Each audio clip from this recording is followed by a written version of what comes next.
berkaitan dengan orang tua yang sudah meninggal, semoga Allah merahmatinya. Yang pertama, kau selesaikan utang piutang ayahmu. Karena tuh orang yang punya utang gak bakal istirahat di kuburannya. Nabi SAW dulu tuh, beliau tidak mau mensolatin orang yang mati meninggalkan hutang. Gak mau Nabi SAW. Beliau tanya dulu, siapa yang mau jamin? Ketika ada sahabat mengatakan, aku yang jamin ya Rasulullah SAW, Nabi sholat. Kemudian setelah berapa hari Nabi jumpa sama dia, kau sudah bayarin? Akhirnya dia mengatakan, iya, sudah bayarin. Tuh orang itu baru istirahat dari panasnya uang yang dia hutang itu, sampai kau bayarin baru dingin. Bagaimana dengan orang-orang yang sengaja berhutang dalam kehidupan ini? Hutang yang tidak perlu dan penting. Maka kau tuntaskan utang-utang ayahmu. Harus menjual rumah, jual rumah. Ustaz, kita mau nunggu harga mahal. Jangan nunggu harga mahal. Kesian bapakmu. Itu duit peninggalan punya bapakmu, bukan punya kau.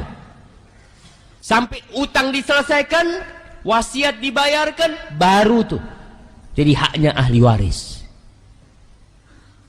Kadang-kala ada anak-anak yang menunda-nunda, Ustaz, eman-eman Ustaz, kita nyicil, kita apa, jangan kau cicil, sudah selesai bapakmu sudah mati, kau lunasin. Kemudian istighfar buat orang tua. Datang ke kuburannya, ucapkan salam buat dia. Orang tua tuh dengar dan tahu ketika kita mengucapkan salam sama dia. Datang.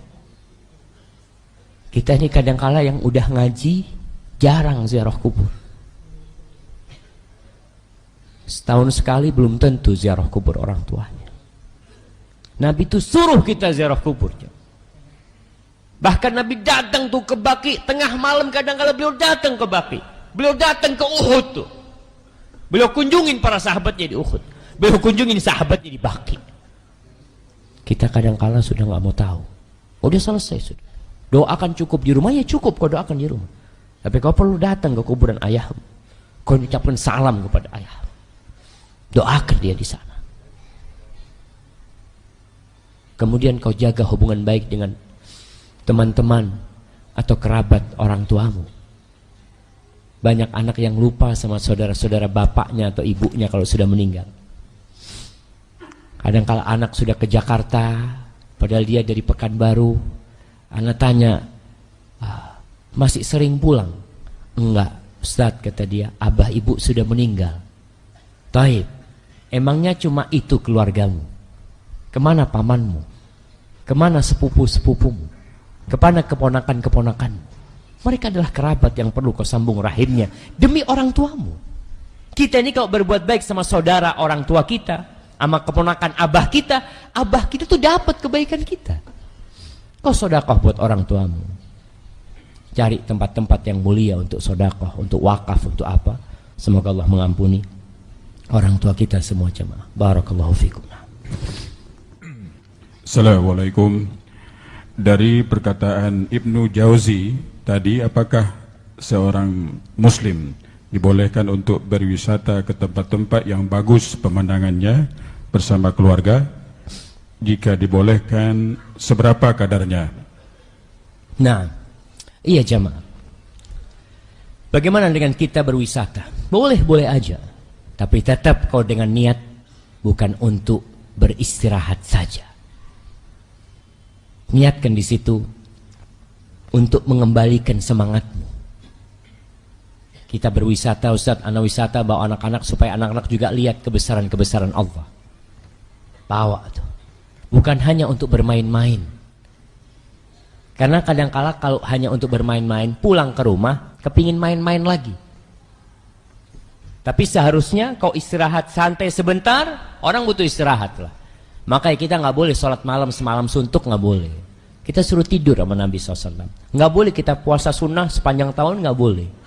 Kita perlu istirahat untuk memotivasi kita lebih semangat lagi beramal. Jadi istirahat itu sejatinya hanya istirahat yang untuk mengembalikan kekuatan kita. Antum sholat nggak semuanya berdiri, antum nanti duduk, antum nanti salam. Makanya kita lihat sholat tarawih disebut tarawih karena ada roha, ada istirahatnya. Jadi istirahat itu untuk mendorong antum untuk lebih semangat lagi. Dan antum kalau mau jalan-jalan, tafadhol jalan-jalan secukupnya. Jangan sampai hidupnya dihabiskan untuk jalan-jalan.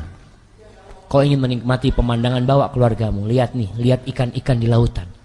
Tunjukkan anaknya, nak, kau lihat ikan ini. Kau tahu nak, kalau seluruh profesor di Indonesia suruh bikin ikan, gak ada yang bisa nak. Allah nih yang bikin. Maka kau kalau minta-minta saya menciptakan ikan. Barakallahu fikum. Nah, Ustadz, apabila kita berbuat baik kepada orang kafir, apakah kita mendapat amalan atau hanya sia-sia saja, seperti memberi salam, tersenyum, atau membantu suatu pekerjaan? barakallahu fikum. Subhanallah. Kita berbuat baik kepada orang kafir, nolong orang kafir jamaah, kita akan dapat pahala. Kita itu diperintahkan berbuat baik kepada orang-orang non-muslim selama dia tidak memerangi kita. Allah yang menyuruh kita. La yanhaakumullahu 'anil ladzina la yuqatilukum fid din wa lam yukhrijukum min diyarikum an tabarruhum wa tuqsitu ilaihim. Allah tidak melarang kita tuh terhadap orang-orang yang lam yuqatilukum fid din, yang belum memerangi kita dalam agama kita. Kita tahu orang-orang kafir benci sama kita.